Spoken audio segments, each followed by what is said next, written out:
아브라함을 하나님께서 친히 부르셨습니다.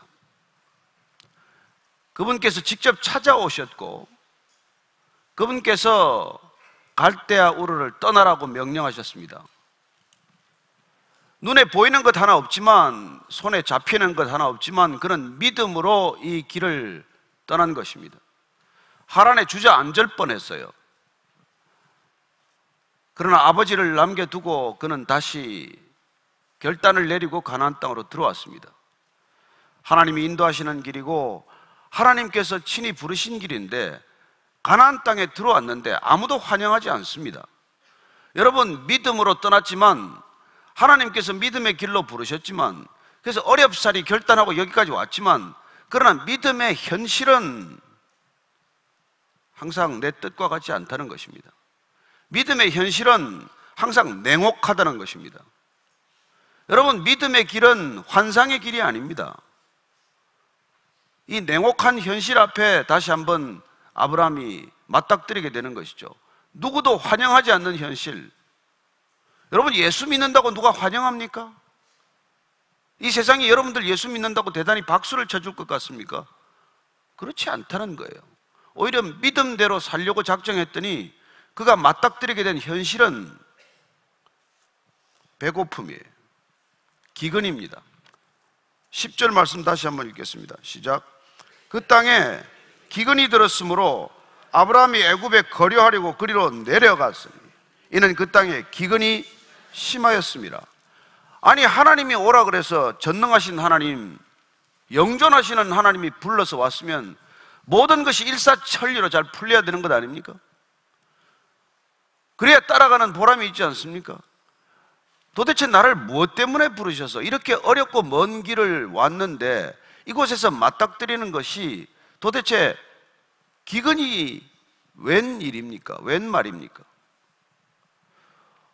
어쩌면 나 혼자 왔더라면 뭐 견딜만도 하겠지만은 식솔이 달려있고 가족들이 달려있는 문제예요.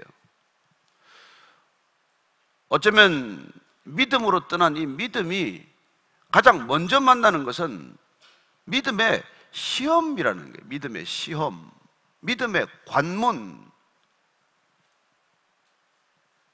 아니, 왜 안 믿을 때도 먹고 잘 살았는데, 안 믿을 때도 그대로 먹고 사는 게 큰 어려움이 없었는데, 왜 이제 제대로 믿겠다는데, 제대로 한번 하나님 믿고 살아보겠다는데 왜 이런 기근을 만난다는 말입니까? 왜 이런 어려움이 닥치는 것입니까? 그럼 그게 하나님을 믿기 때문에 생긴 일이에요. 하나님을 믿기 때문에 만나는 기근이라는 것입니다. 믿음을 결정했기 때문에 생긴 일이라는 거예요. 이때까지 살아왔던 삶의 궤적이나 흐름이나 패러다임을 벗어나서 내가 이제 하나님을 의지하고 세상 방식대로 살지 않고 말씀대로 살기로 결정하게 되면은 왜 이런 어려움을 반드시 겪게 되는지 아십니까? 지금까지 살아왔던 방식에서 되돌이켜서 정반대로 살기로 결정했기 때문에 지금까지 익숙해왔던 방식이 아니라 전혀 낯선 방식으로 살기로 결정했기 때문에 세상이 가치 있다고 생각하는 방식을 떠나서 하나님이 의미 있다고 인도하는 길로 들어섰기 때문에 이때까지 겪지 못했던 어려움을 겪게 된다는 것입니다. 첫 번째 관문이에요. 기근을 만나는 이 첫 번째 관문. 그렇습니다. 이 관문은 우리에게 내가 진실로 믿는 믿음이 무엇인지를 드러내 보이는 시험입니다. 여러분, 먹고 살 게 있을 때는 믿음으로 산다고 말하기 쉬워요. 굶지 않을 때는 나는 떡으로만 사는 것이 아니요 하나님의 입으로 나오는 모든 말씀으로 산다고 말하기가 쉬운 것입니다. 그러나 진짜 실제로 먹을 게 없어 보면, 실제로 돈이 떨어져 보면 나는 내가 과연 뭘 의지하고 사는지가 그때 비로소 드러나기 시작하는 것이죠. 이건 예수님도 피하지 못했던 시험이에요. 예수님도 거쳐야 하는 시험이었습니다. 그분이 공생애를 살기로 결정했기 때문에 그에게 주어진 첫 번째 시험은 돌이 떡이 되게 하라는 거예요. 40일 금식했습니다. 여기 누가 40일씩 금식한 분이 계십니까? 그렇습니다. 그렇게 굶고 죽음이 오락가락하는 그 시간에 사탄이 와서 유혹하는 것은 돌이 떡이 되게 하라. 너 그런 능력이 있지 않느냐? 왜 쓸데없이 굶고 있느냐? 만지는 것마다 금이 될 수 있는데 왜 그렇게 이 세상에 바보같이 사느냐? 라고 유혹할 때 예수님께서도 신명기 말씀을 들어서 사람이 떡으로만 사는 것이 아니라 하나님의 말씀으로 사는 존재다. 여러분, 이게 믿음의 갈림길이에요. 세상은 떡으로만 사는데 믿음의 길이란 떡으로만 사는 것이 아니다. 아니, 하나님의 말씀으로 사는 것이다. 인간 존재의 뿌리가 바뀌어야 하는 일이다. 이걸 믿음으로 증명하라는 거예요. 입으로 증명하는 삶이 아니라 내 실제 삶으로, 내 믿음으로 증명해보라는 것이죠. 그때 아브라함은 갈림길에 서게 됩니다.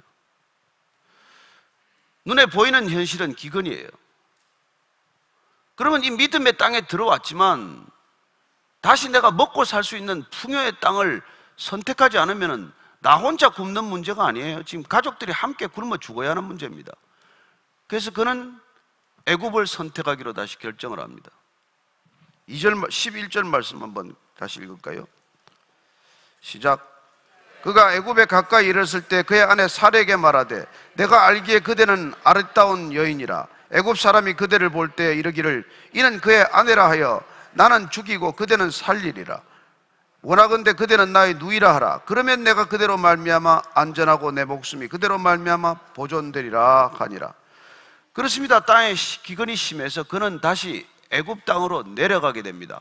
애굽 땅으로 내려가야 하는 것이 현실이 된 것이죠. 그는 예루살렘이나 이런 이 가나안 땅으로 올라가는 생애를 결정했어요. 비록 힘들지만은 가파르지만은 믿음의 언덕을 올라가기로 결정을 했지만 현실에서 만난 이 가난, 이 기근, 이 어려움, 이 부족함 때문에 그는 다시 풍요의 땅 애굽을 내려가게 됩니다. 그렇습니다. 믿음의 길은 항상 올라가는 길이 아니에요. 믿음의 길이란 오르락 내리락 하는 길입니다. 오르막을 걷는 듯 하지만은 어느 순간 내리막으로 접어들게 되는 길이 있다는 것입니다. 그는 애굽이라는 현실을 다시 택할 수밖에 없는 상황에 맞닥뜨린 것이죠. 굶어 죽을 수는 없는 일 아닙니까? 그래서 그는 애굽 땅으로 다시 들어가게 됩니다. 애굽으로 내려가야 하는 것이죠. 애굽으로 막상 내려가기를 결정했는데 애굽 땅이 가까워 오면 가까워 올수록 그는 더욱 큰 걱정을 만나게 됩니다. 살겠다고 택한 길인데 죽을 것만 같은 걱정이 더 몰려오는 거예요. 아니, 그는 여기서 죽기는 안 되겠고 살 길을 찾아야 되겠다. 가나안 땅에서 굶어 죽을 수는 없는 일이고 애굽 땅에 가서 먹고 살아야 되겠다라고 생각하고 애굽 땅으로 가는데 애굽 땅이 가까워 오면 가까워 올수록 살겠다고 택한 길이 더 죽음의 두려움을 맞닥뜨리게 된다는 것입니다. 그래서 그는 뜻밖의 그토록 아름다워서 결혼했던 이 사례가 오히려 장애물처럼 느껴지는 것이죠. 자칫하면 내가 이 아내 때문에 죽겠구나. 이 아내가 아름다워서 결혼했는데 이 아내의 미모 때문에 내가 오히려 죽게 생겼구나, 이런 생각이 드는 거예요. 그는 살기를 택했지만 오히려 죽음에 더 사로잡히는 결과를 맞게 됩니다. 그래서 기껏 자기가 머리 짜낸 게, 꾀를 낸 게, 자기 수준의 지혜를 낸 게 뭡니까? 아내를 누이라고 하자. 아내를 누이라고 하자. 자, 이런 것을 제가 빠지려고 지금 꾀를 부리기 시작하는 것이죠. 웅덩이를 파기 시작하는 것이죠. 또 본인이 합리화할 만한 근거는 있어요. 왜냐하면 아내가 실제로 이복 누이니까. 그 이복 누이니까 누이라고 하면은 아내를 설마 빼앗기게 하겠냐? 그리고 아내를 빼앗아가기 위해서 나를 죽이게 하겠냐? 이런 생각이 든 것이죠. 근데 그 당시에 우리가 이 고대 중근동 사회를 우리가 조금 더 배경을 살펴보면 이런 아름다운 여인을 데리고 여행한다는 것은 죽음을 자초하는 길이에요. 옛날에는 아름다운 여인을 보면 취하는 길이 두 갈래입니다. 하나는 싸워서 뺏어오든지 하나는 돈을 주고 사오든지 둘 중에 하나예요. 그래서 전쟁은 가장 합법적으로 아름다운 여인을 쟁취하는 수단입니다. 전쟁에서 그 나라 왕에 승리하면은 왕비나 공주를 데리고 오는 것은 전리품이에요. 그건 대단히 명예롭게 느끼고 살았던 시대입니다. 그래서 미인을 데리고 산다는 것, 뭐 요즘은 하기 안 그렇습니까? 뭐 돈이 있거나 뭐 힘이 있거나 해야 미인을 또 데리고 오는 것 아닙니까? 그때도 그게 그렇게 했는데, 아내는 싸워서 빼앗기지만은 여동생이라 그러면은 이건 돈을 주고 사는 방법을 되게 이게 접근하는 것이죠. 이 내 누이다 그러면은 그 집안의 명예를 중요하게 여기기 때문에 그 누이는 지참금을 주고 데려와야 되는 거예요. 내 목숨을 건지려면은 아내로 살아가는 것보다는 누이라고 속이는 편이 훨씬 안전한 건 경험적입니다. 합리적이에요. 상식적입니다. 그렇습니다. 그는 믿음의 길을 나섰지만은 두려움이 찾아오니까 다시 자기가 살아가던 삶의 방식, 경험적이고 상식적이고 합리적인 판단으로 돌아가는 것이죠. 그렇습니다. 그는 한때 잠시 믿음의 결단, 믿음의 판단을 내렸지만은 이 두려운 현실 앞에서 그는 다시 상식의 판단, 합리적인 판단으로 선회하는 것이죠. 이게 우리가 믿음의 길을 가면서 오르락 내리락, 엎치락 뒤치락 하는 피할 수 없는 현실이에요. 여러분, 사흘 굶어서 너무 담 안 넘어가는 사람이 어디 있습니까? 굶는데 굶으면서 내가 하나님의 말씀으로 산다, 그런 얘기 할 사람이 누가 있습니까? 그래서 우리가 믿는다 그렇게 함부로 얘기할 게 아니에요. 정말 굶어보면, 정말 돈이 없어 보면, 여러분, 내가 얼마나 돈을 의지하고 살았나, 내가 얼마나 먹는 걸 의지하고 살았나가 한순간에 드러나게 돼 있어요. 하나님께서 우리를 믿음의 길로 인도할 때 신기하게도 목숨은 붙여두는데 되게 갑자기 넉넉하던 여유가 없어지는 거예요. 그때 우리는 솔직하게 고백하게 됩니다. 솔직하게 깨닫게 됩니다. 내가 하나님을 믿는다 하지만 하나님을 믿은 것이 아니라 내가 얼마나 물질을 의지하고 내가 가진 소유를 의지하고 내가 가진 돈을 의지하고 살았는지 한순간에 드러나는 것이죠. 그렇습니다. 아브라함이 제대로 믿겠다고 결정했으니까 제대로 시험을 만난 거예요. 제대로 믿지 않는 사람은 이런 시험도 안 옵니다. 그러니까 여러분, 이런 시험을 안 겪고 있다면 제대로 믿은 적이 없는 건 아닌가 한번 되돌아봐야 돼요. 여러분, 정말입니다. 이건 거짓말이 아니에요. 저는 제가 뭐 사례를 누이라고 거짓말할 이유가 없지 않습니까?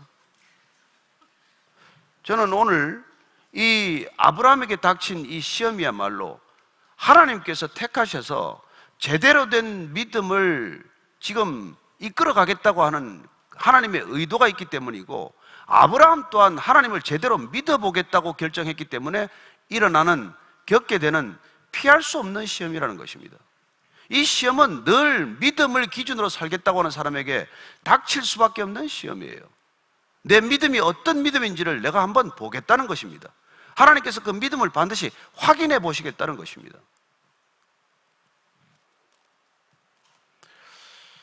그래, 지금 아브라함은 아내를 또 설득을 해야 돼. 야, 내가 너를 아내라 그러면 집이 죽을 판이 되었으니 너를 누이라고 하고 이 애굽 땅에서 잠시 살아야 된다. 그래야 내가 그대로 말미암아 안전하고 내 목숨이 그대로 말미암아 보존되리라. 자, 믿음이 흔들리면 어떤 일이 일어납니까? 내가 인간적으로 생각하는 방법으로 내가 안전을 지킬 수 있다고 생각을 하고 내 계획대로 내 생명을 지킬 수 있다고 생각하는 거예요. 그래서 지금 사라에게 그렇게 말하는 것입니다. 네가 내 누이라고 행세를 하면 내가 너 때문에 안전해질 것이다. 여기 안전해진다는 것은 원래 이 히브리 말의 원래 뜻은 잘 될 것이다, 성공할 것이다, 이런 뜻이에요. 내가 누이로 행세해야 내가 잘 될 것이다, 내가 성공하게 될 것이다, 내가 안전해질 것이다. 그리고 내가 누이처럼 행세해야 내가 보존되리라, 내가 살 수 있게 된다는 거예요. 믿음으로 살기를 결단하고 떠난 인생이지만은 믿음을 잠시 접어두면 인간적인 염려가 오게 마련이고 인간적인 두려움이 오게 되면 그는 잘 되는 길, 성공하는 길, 사는 길을 세상이 살아가던 그 이전의 방식, 지금 모든 사람들이 행하고 있는 이 방식대로 살기를 다시 결정하게 된다는 것입니다. 이게 믿음의 현주소요, 믿음의 사람들이 갈 수밖에 없는 현실이라는 것을 우리가 그래도 알고 가야 한다는 것이죠. 이 아브라함을 우리가 쫓아가는 이유는 뭡니까? 우리가 또한 믿음의 길을 가면서 이런 상황들을 만날 수밖에 없고, 우리가 제대로 믿겠다고 결정하면 결정할수록 하나님께서는 우리의 시험을 다음 단계로 이끌어가는 것을 경험하게 됩니다. 여러분, 믿음은 소풍 가는 길이 아니에요. 믿음은 목숨을 걸고 가야 하는 길입니다. 죽음을 맞닥뜨리는 상황들을 우리가 겪고 갈 수밖에 없는 길이라는 거예요. 그러나 보십시오. 살겠다고 꾀를 부렸더니, 살겠다고 결정을 했더니 오히려 더 큰 죽음의 두려움에 직면할 뿐만 아니라 죽을 수밖에 없는 상황들이 점점 실제적으로 다가오는 것처럼 느껴지는 거예요. 여러분, 우리가 염려하고 두려워하는 일들이 인생에 실제로 일어나는 일이 얼마나 있습니까? 거의 없습니다. 그럼에도 불구하고 우리가 믿음을 놓치면, 믿음을 떠나면 두려움이 파도처럼 우리를 엄습해서 우리를 흔들기 시작을 해서 내가 생각했던 것과는 엉뚱한 방향으로 나를 점점 이끌어가는 것이죠.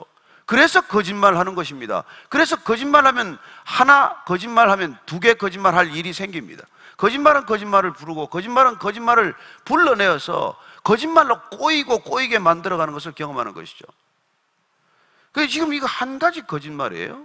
뭐 그렇게 꼭 또 거짓말도 아닙니다. 실제로 또 이복 누이니까 누이라고 한들 뭐 큰 문제는 없겠죠. 대개 여기서 거짓말이 시작이 되는 것입니다. 악한 의도도 아니에요. 남들 하는 만큼만 거짓말하겠다는 겁니다. 이 정도는 다 누구나 속이는 것 아닙니까? 그래요. 누구나 다 하는 정도의 거짓말이에요. 문제는 무엇입니까? 누구나 다 하는 정도의 거짓말, 누구나 다 하는 정도의 삶의 기준도 하나님께서는 믿음의 삶으로 불렀기 때문에 그 기준이 달라졌다는 것입니다. 아브라함, 너는 복이야, 복이 될 것이야 라고 말했기 때문에, 너는 내가 이제 이름을 창대하게 할 것이라고 말했기 때문에, 너로 큰 민족을 이룰 것이라고 말씀하셨기 때문에, 하나님께서 그 약속을 하셨기 때문에 이제 그 믿음으로 받아들였다면, 여러분, 그 믿음을 받아들이는 순간 우리는 큰 은혜에 사로잡히게 돼요. 그가 갈대아 우를 떠나서 여기까지 온 것은 온전히 은혜의 길입니다. 그러나 중요한 것은 우리가 믿음을 결정할 때 하나님께서 우리에게 은혜를 부어주시는 이 은혜야말로 권세라고 하는 것입니다. 은혜는 우리에게 부어주시는 하나님의 권세예요. 복이라. 여러분, 복이라고 명령하는 순간, 우리가 복이 되는 순간 우리는 권세, 복의 권세를 받게 됩니다. 그런데 이 권세는 어떤 문제가 있냐면 권리이면서 의무라는 거예요. 여러분, 이게 우리가 신앙 가운데서 맞닥뜨리게 되는, 어쩌면 역설적인 일이죠. 하나님께서 우리에게 권세를 주셨는데 이 권세는 권리이면서 의무라는 것입니다. 의무라는 것입니다. 이 신앙의 본질을 우리가 놓치면은 천박한 종교인이 되고 말아요. 이 권세의 본질을 이해하지 못하면 우리는 지극히 값싼 은혜, 값싼 구원을 경험하게 되고, 어떤 종교인보다도 더 비참한 종교인, 가장 천박한 종교인으로 전락하게 됩니다. 아브라함이 지금 아직까지는 이 믿음의 본질에 다가가지 못했죠. 그는 지금 믿음의 길을 떠났을 뿐이에요. 그는 지금 아직도 우리가 지금 말하듯이 크리스찬이 안 된 거예요. 어쩌면 그는 아직도 그냥 모르죠. 그래도 갈대아 우르를 떠나는 그런 대단히 큰 결정을 했기 때문에 그는 어쩌면 반 크리스찬 정도 된 거겠죠. 엔타이 크리스찬이 아니라 하프 크리스찬, 풀 크리스찬은 안 됐지만 half 크리스찬 정도 됐겠죠. 그렇습니다. 그는 지금 믿음의 길을 떠났지만 이 믿음이 오락가락하는 거예요. 오락가락하는 거예요. 왜냐하면 하나님이 약속한 이 언약의 놀라운 권세가 무슨 뜻인지를 정확히 모르기 때문에 생긴 일이에요. 이 엄청난 권세를 받는데 이 권세가 무엇인지를 모르기 때문에 생기는 일입니다. 저는 여러분들이 하나님께서 우리에게 부르셔서 믿음의 길로 인도하실 때 우리를 권세 있는 자로 세우신다는 것을 기억하십시오. 그러나 그 권세는 권리이자 책임이라는 것입니다.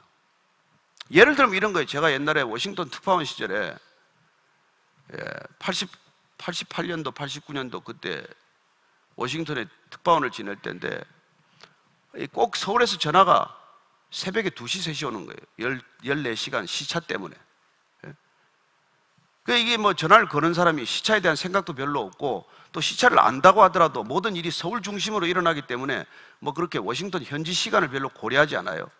느닷없이 전화를 걸기 때문에, 전화를 걸면 그 당시에는 뭐 진동벨이나 이런 게 있는 것도 아니고 핸드폰도 있는 게 아니고 머리맡에 전화기 두고 자는데, 이게 따르릉 몇 번 울리면 또 온 가족이 다 깨니까 따르릉 할 때까지 다 기다리면 안 되고 따 하면 받아야 돼, 빨리. 이게 늘 긴장되어 있는 상태인 거예요. 늘 짜증이 나 있는 것이죠. 이게 이제 그 워싱턴 특파원들 간에 이제 이게 불만거리예요. 신문보다는 이게 방송이 훨씬 더 하죠. 시각을 다투니까. 그래서 하루는 점심을 먹다가 이게 이제 서로 간에 불만거리가 되었어요. 야, 이 참 서울 사람들이 막 무지몽매한 사람들이 몇인데 말이야 전화를 거냐고 이렇게 하는데, 한 사람이 웃으면서 야, 그런 불평하지 말아라. 내가 서울에 우리 간부한테 이 불평을 털어놨다가 한마디로 내가 답을 얻었다. 그게 뭐냐면, 정말 이건 너무 힘들다 그렇게 말했더니, 힘들어? 정말 힘들어? 들어와. 내일 당장 들어와. 나갈 사람 줄을 섰어.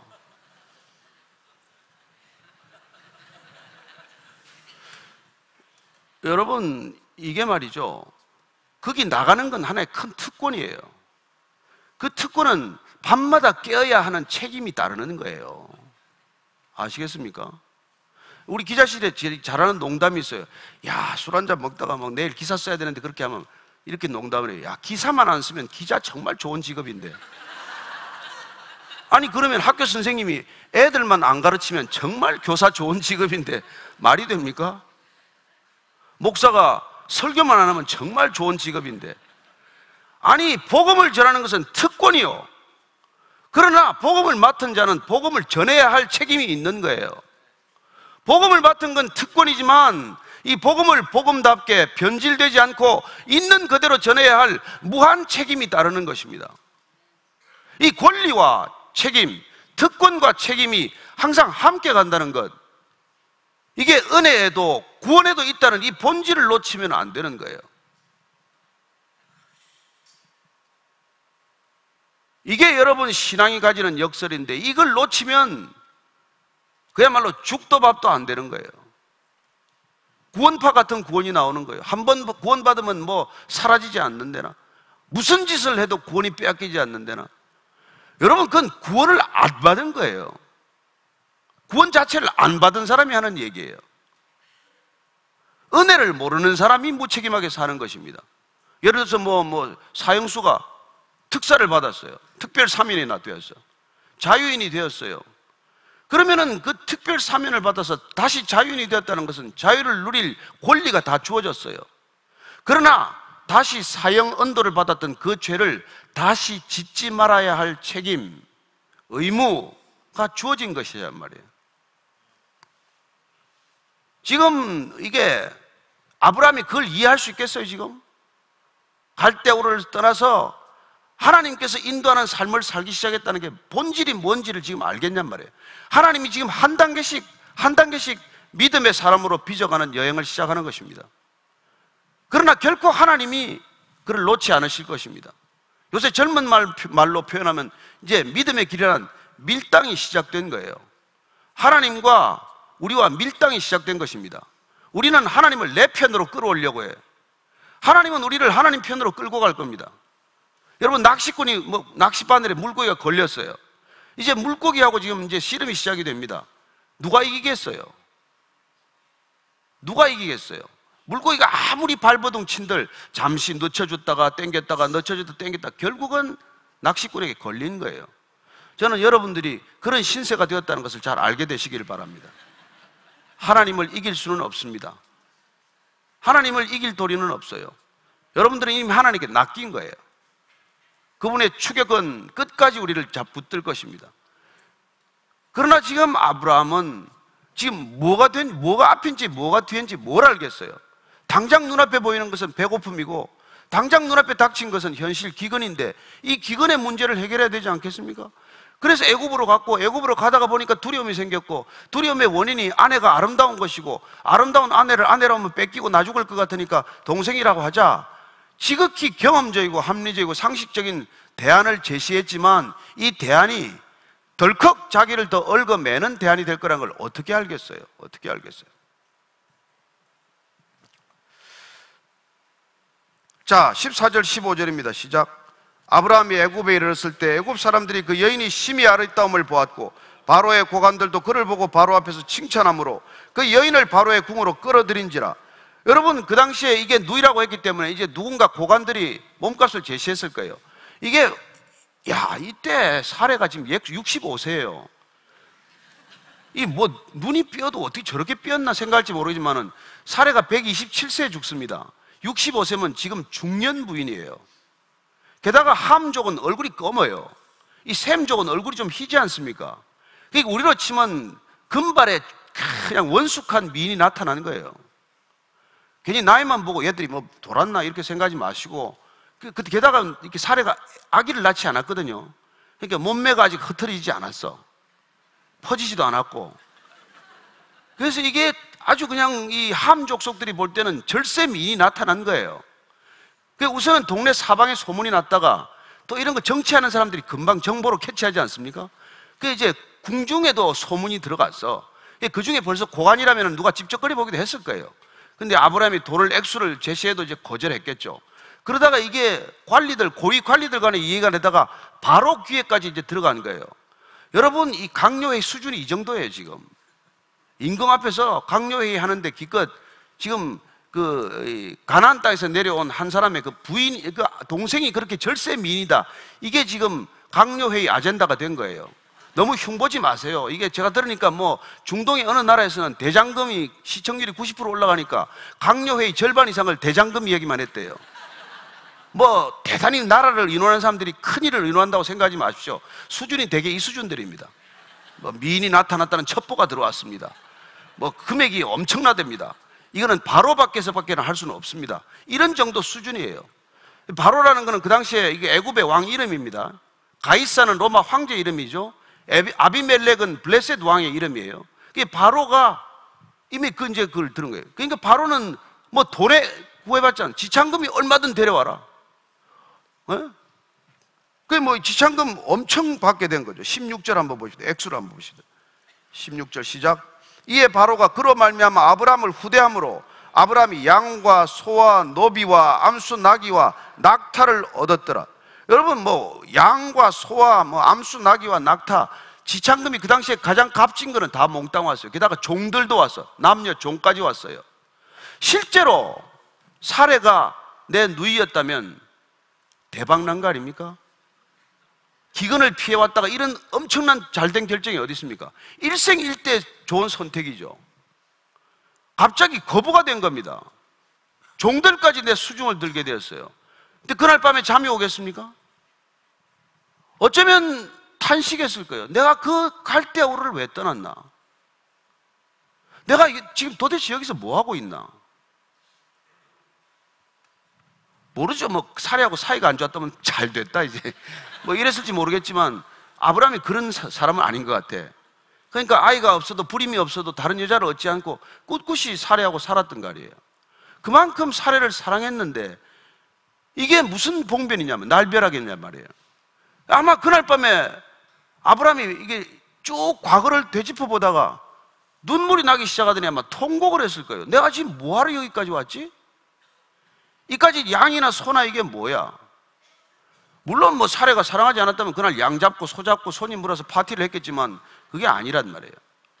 자, 여러분, 이 믿음의 길을 떠났는데 기근을 만나더니 기근을 피한다고 애굽 왔다가 아내를 빼앗기는 이런 엄청난 일을 겪은 거예요. 내가 가장 소중하다고 생각하는 것까지 빼앗겼어요. 이게 무슨 날벼락입니까?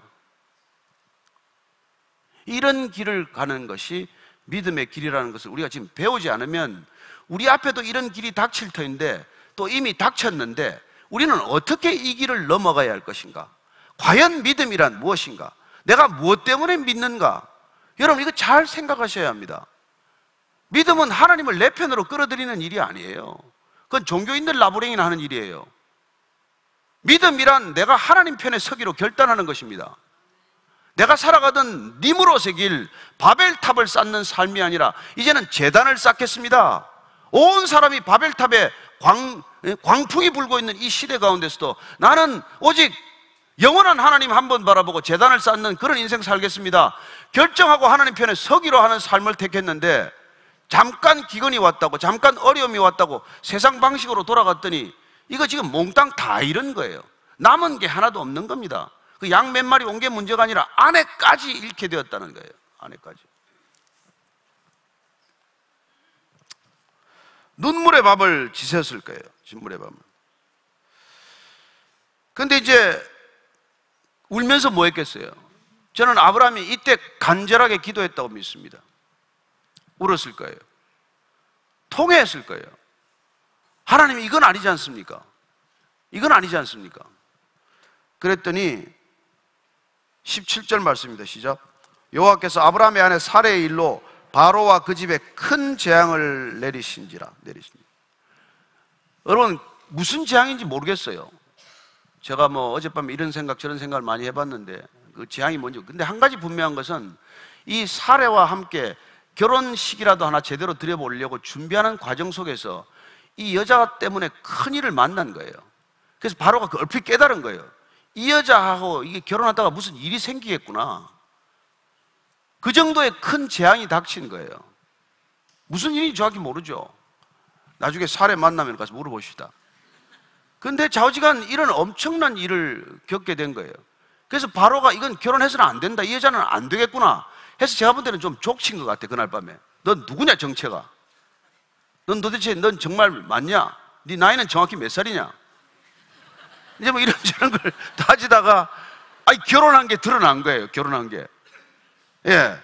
그래서 일단 아브라함을 부르게 됩니다. 18절입니다. 시작. 바로가 아브라함을 불러서 이르되 내가 어찌하여 나에게 이렇게 행하였느냐, 내가 어찌하여 그를 내 아내라고 내게 말하지 아니하였느냐. 여러분, 두 가지를 우리가 보게 됩니다. 하나님의 사람이 거짓말을 했더니 바로가 재앙을 겪게 된다는 거예요. 아시겠습니까? 하나님의 사람이 믿음대로 살지 않으면 믿음 없는 사람들에게 재앙이 닥친다는 거예요. 무슨 말인지 아시겠습니까? 교회가 교회답지 못하면 한국 사회가 어떻게 되는지 지금 보고 계십니까? 믿음의 사람들이 믿음을 저버리면 믿음 없는 사람들이 겪는 고난을 아십니까?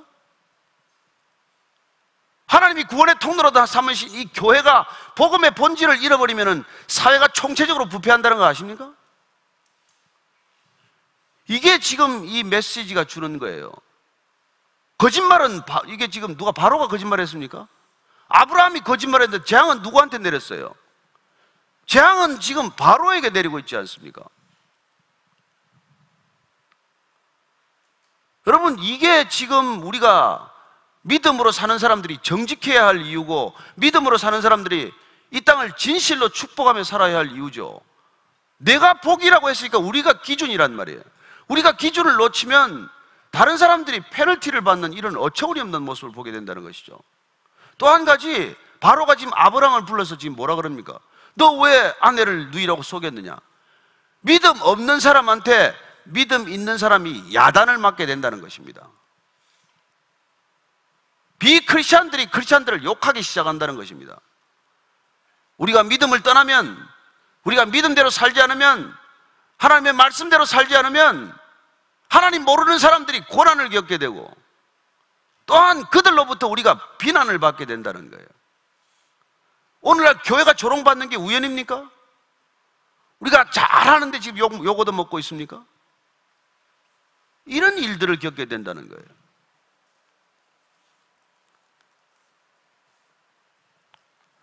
어찌하여 그를 내 아내라고 내게 말하지 아니하였느냐?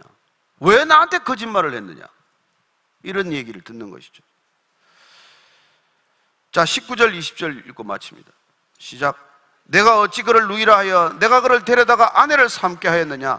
내 아내가 여기 있으니 이제 데려가라 하고 바로가 사람들에게 그의 일을 명하며 그들이 그와 함께 그의 아내와 그의 모든 소유를 보내었더라. 내가 어찌 그를 누이라고 하고 아내라고 하지 않았기 때문에 내가 너 아내를 갖다가 내 아내로 삼게 만들었느냐? 거듭되는 비난을 우리는 듣게 됩니다. 우리가 단순한 이 믿음의 사람들이 하는 단순한 거짓말이 단순한 거짓말에 그치지 않는다는 것입니다. 하나님의 사람들이 저지르는 죄악은 단순한 죄악이 아니에요. 이건 하나님을 반역하는 죄라는 것입니다. 이 세상은 죄의 무디에 죄 감각이 없습니다. 요새 혼인빙자 간음죄 이런 거 들어보셨습니까? 지금은 혼인빙자 간음죄가 죄가 아닙니다. 믿음 없는 사람들이 내가 당신 뭐 독신이다, 아직 결혼 안 했다 속여가지고 그 여자를 아내로 데려오겠다고 속여도 그게 지금 죄가 안 된다고 말하는 세상을 살고 있는 것입니다. 무슨 뜻이냐면은 안 믿는 사람들은 거짓말해도 지금 상관이 없는 거예요. 본인 책임이에요. 강제로만 그런 관계를 맺지 않았으면 고소할 근거조차도 없는 사회가 되고 말았습니다. 그러나 영원히 여러분 없어지지 않는 죄는 크리스찬 사칭죄예요. 크리스찬도 아니면서 말이죠. 크리스찬 빙자 사기죄가 이거는 여러분 영원한 죄입니다. 저는 우리가 그리스도인이라고 말한다면은 적어도 한 가지 이 사회에서 세워야 할 기준이 있다면은 거짓말해서는 안 된다는 것입니다. 이게 얼마나 큰 죄인지 우리가 잊어버리기 때문에 깜빡깜빡 하는데, 이거 하나만은 분명히 하십시다. 그리스도인입니다, 나는 그리스도인입니다, 이렇게 말을 하려면 일본인들이 한국인 앞에서 나는 일본인입니다 말하는 이 스피릿을 배워야 돼요. 일본 사람들이 한국 앞에서 말하다가 대화하다가 짜증이 나면은 점잖게 말합니다. 나는 일본인입니다. 와다쿠시와 니혼진 데스. 이 말은 나는 거짓말하는 조선 사람이 아닙니다 이 말이에요. 아시겠습니까? 나는 너희들처럼 틈만 나면 입만 열면 거짓말하고 임기응변하고 사실을 뒤죽박죽 만들어 놓는 그런 한국 사람이 결코 아니다. 나는 사실을 사실대로 늘 말하는 일본 사람이다, 이 뜻이란 말이에요. 그렇다면 우리가 이 시대에 그리스도인을 우습게 여기고 비난하고 교회를 교회같이 여기지 않는 이 시대에 내가 누군가에게 마지막 내가 이 얘기를 끝낼 때 나는 그리스도인입니다, 이 말을 하려면 모두가 거짓말하고 모두가 적당히 쏘이고 모두가 적절히 타협하고 살아가는 이 세상 속에 내가 살지만 나는 거짓말하지 않겠다, 거짓말하지 않는 사람이다, 그런 의도로 해야 나는 그리스도인입니다, 이렇게 말할 수 있는 거예요. 저와 여러분들이 이 한 가지만 하고 살아도 이 세상이 안 바뀌겠습니까? 어떻게 우리가 그리스도인입니다고 말할 수 있는데 세상이 안 바뀔 수 있습니까? 저는 지금 물론 아브라함은 내가 말씀드렸다시피 미크리스찬은 아니에요. 옛날에 이어령 선생은 나는 미크리스찬입니다, 아직 크리스찬이 아니다, 나는 엔타이 크리스찬은 아니지만 not yet 크리스찬이, 나는 아직 크리스찬이 아닙니다. 믿음의 길을 안 떠났기 때문에. 그러나 저와 여러분이 만약 믿음의 길을 떠났다면, 하나님과 함께 동행한다고 얘기했다면, 그래서 우리가 복이라고 한다면, 그래서 우리가 이 세상의 기준이 되었다고 한다면, 우리는 더 이상 세상의 방식대로 우리 자신을 합리적으로, 상식적으로, 경험적으로 내세워서는 안 된다는 거예요. 그래가지고는 이 세상은 절대로 변하지 않을 뿐만 아니라 이 세상은 절대로 우리를 통해서 구원에 이르는 일은 안 일어난다는 것입니다. 구원파를 통해서 구원이 일어난다고 믿습니까? 우리가 진실로 크리스찬이라고 말할 수 있다면, 그렇게 말하기 위해서는 우리가 half 크리스찬이어서는 안 되지 않습니까? 아유, 그래도 보니까 오늘 뭐 하나님이 뒷수습을 잘해가지고 또 바로가 통이 커가지고 준 건 하나도 안 뺏었네요. 보통 약혼만 깨져도 약혼 반지 다 걷어가는데 그래도 바로가 통은 크군요. 준 거 다 줬네요. 이 정도면 고생할 만하죠 뭐. 한 미션 챙기는데. 이렇게 말하지 마십시오. 지금 아브라함은 지금 막 믿음의 시작이 된 사람이에요. 저와 여러분들은 이미 아브라함보다도 훨씬 많은 길을 걸어온 사람입니다. 아브라함보다도 하나님의 말씀을 훨씬 더 많이 들었습니다. 아브라함보다도 훨씬 하나님의 말씀을 더 많이 기억하고 있는 사람들입니다. 우리하고 아브라함을 지금 대하는 거하고 기준이 같다고 생각하지 마십시오. 아브라함은 뒷수습 다 하고 아내 도로 찾아줬지만 우리는 그렇게 하지 않습니다. 저와 여러분들이 정말 이 크리스천을 산다는 게 얼마나 큰 특권이요, 얼마나 큰 책임이라는 걸 우리가 놓치면은 우리는 정말 값싼 종교인 중에서도 가장 값싼 종교인이 되고 말 것입니다. 저는 여러분들이 하나님을 아버지라고 부르는 상상할 수 없는 특권을 가진 것을 믿으십시오. 그 권세를 믿으십시오.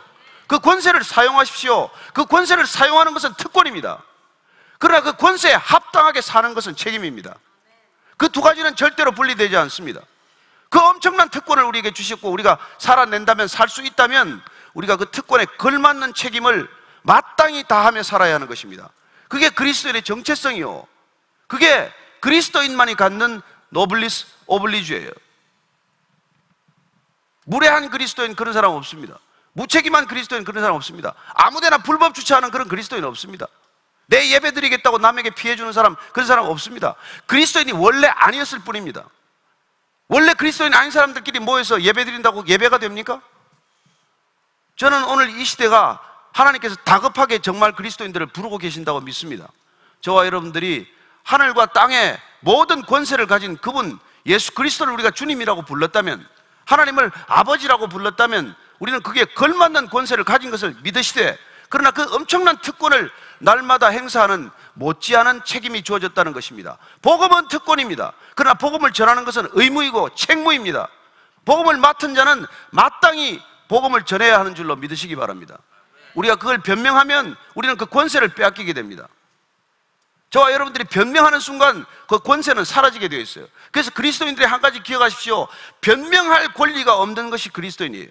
엄청난 특권을 주셨기 때문에 우리는 어떤 사안에 대해서도 변명하지 말아야 합니다. 변명은 믿음 없는 사람들의 행동이에요. 우리에게는 너무나 큰 권세, 어떤 인간도 가질 수 없는 권세를 가졌기 때문에 그 권세가 주는 그 특권을 우리가 누린다면 우리는 변명할 자유, 변명할 권세가 없다는 것입니다. 오직 우리의 책임을 다하는 책무만 주어져 있을 뿐입니다. 저는 그런 진정으로 거룩한 능력 있는, 진정으로 권세 있는 그리스도인 다 되기를 축복합니다. 한 주간 동안 아브라함처럼 그렇게 연습하시고 다음 주간 만날 수 있게 되기를 바랍니다. 권세를 사용하십시오. 특권을 마음껏 누리십시오. 그러나 마음껏 누리는 그 특권에 걸맞는 책임을 반드시 다 하십시오. 기도하겠습니다. 오늘 기도할 때 하나님, 이 믿음의 길 걸으면서 주님께서 허락하신 놀라운 특권을 날마다 누리되 그 엄청난 특권에 걸맞는 책임을 다하게 하여 주옵소서. 하나님 이름을 붙는 이름에 걸맞는 생애가 되게 하여 주옵소서. 한번 그렇게 간절히 기도하십시다. 하나님 아버지, 주님께서 우리를 부르셔서 나를 따르라 말씀하셨고 내게 세상이 줄 수 없는 권세를 주셨습니다. 세상 어떤 것도 누릴 수 없는 영원한 권세, 사망에서 생명으로 옮겨지는 권세, 하나님 그런 특권을 우리에게 허락하셨는데 이 특권을 받고도 무슨 권세를 받았는지 알지 못하는 혼미한 걸음 걸지 않게 하시고 갈짓자 걸음 걷지 않게 하시고 오직 주님을 향하여 올곧게 바르게 주님을 향하여 걸어가게 해 주옵소서. 하나님, 내가 크리스찬이라고 빙자하고 크리스찬이라고 속이는 그런 사기범이 되지 않도록 도와주시고, 그리스도인이라고 말했다면, 내가 그리스도인이라고 주님께 고백했다면 그리스도인에 걸맞는 삶을 살 수 있도록 거룩한 몸부림을 치게 하여 주옵소서. 통회하게 하여 주옵소서. 통곡하게 하여 주옵소서. 시대를 끌어안고 눈물 짓게 하여 주옵소서. 이 시대가 아파하는 것이 내 책임이라는 것을 느끼게 하여 주옵소서. 이 시대가 고통받는 것은 교회 책임이라는 것을 느끼게 하여 주옵소서. 하나님 아버지, 다시 한번 그리스도인들이 깨어나게 도와주십시오. 교회가 바로 설 수 있도록 도와주십시오. 교회가 이 세상을 품고 기도할 수 있도록 도와주십시오. 살아계신 하나님 아버지, 다시 한번 주의 말씀을 품은 자로서, 복음을 받은 자로서, 하나님의 권세를 받은 자로서 그 권세에 걸맞는 특권과 책임을 다하는 진정한 그리스도인 되게 하여 주옵소서. 예수님 이름으로 기도합니다. 아멘.